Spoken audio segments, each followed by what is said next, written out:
Hello everyone, this is BarrelDrive65 again, and today's MegaMan review is a review on two games. MegaMan 3 for the NES, and MegaMan The Wily Wars for the Sega Master Drive, or is it Mega Drive? Either way. Let's start with the third MegaMan game, MegaMan 3 for the NES. This game was, to me, one of the best original overall. It's basically one of my top 4 Mega Man games. This time Dr. Wily has turned good, and he and Dr. Light are creating a peacekeeping robot named Gamma, aka a giant Gutsman. Wow, like Dr. Wily's fetish with Gutsman has grown bigger and bigger and bigger. In Mega Man 2, you had to fight a Gutsman tank. And believe me, this is not the last time you're going to see Gutsman in some stupid, idiotic way. Anyway, both doctors needs energy crystals to power up Gamma. But 8 robots have gone berserk and started attacking at these energy digs. Mega Man has gone out to stop all 8 of them and to recover energy sources for it. This game has one of the stupidest weapons ever, the Top Spin, by a robot master named Top Man. Now, believe me, more and more, some of these robot masters get kind of ridiculous. Especially when we get to Mega Man 7. Who the hell builds a Spring Man anyway? But I digress. There I go again, copying other YouTubers, but sorry about that. Anyway, after you defeat all 8, you get a surprise. 4 stages have been remodelized, and you have to defeat Doc robots. Basically, you have to rebout all of the Mega Man 2 Robot Masters, but you have to use different ways to beat them now. During your adventure, you have to battle a mysterious figure called Breakman, with a very classic, iconic whistle tune.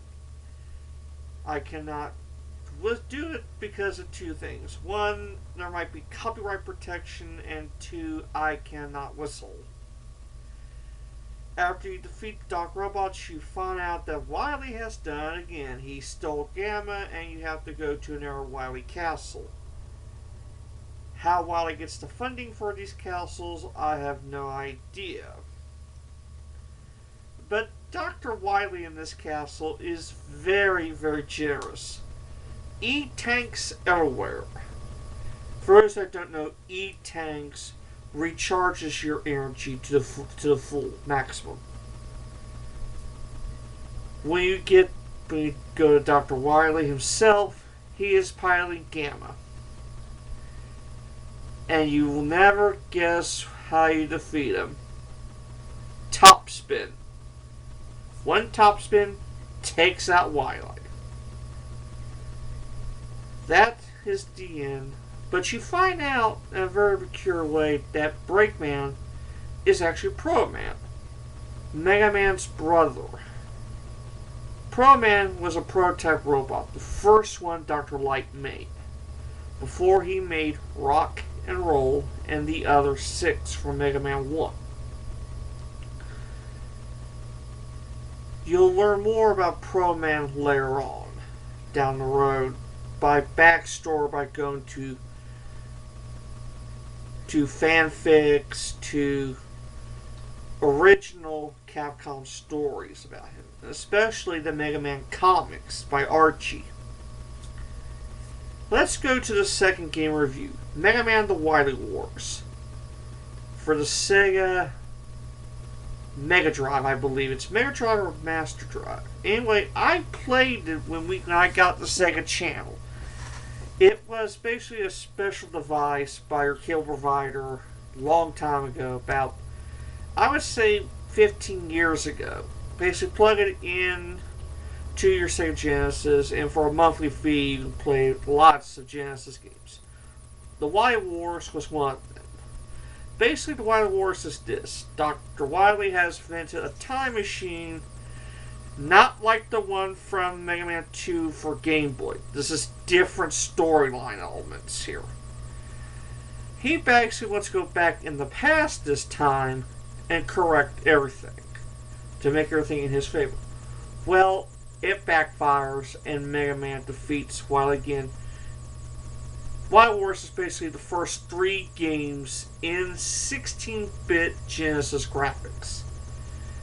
Either 16-bit or 32-bit. I don't know much about technology when it comes to video games. After you beat all 3 games, you get a new game add called Wily Tower. Dr. Wily has invented 3 new Mega Man killers. A monkey, a kappa, and a huge warthog type thing. And the warthog has 2 health bars in it. But he is easy to beat. After you defeat all 3, you go to Wily Tower. Brand new Wily stages, and each stage has its own gimmick. Stage 1, Mega Man 1 robots. Stage 2, Mega Man 2. Stage 3, Mega Man 3. Then you go against Wily himself again in a 3-phase giant mecha robot. Really, I mean, Wily Wars never got a North America release. It did get a European release and Japan release. But the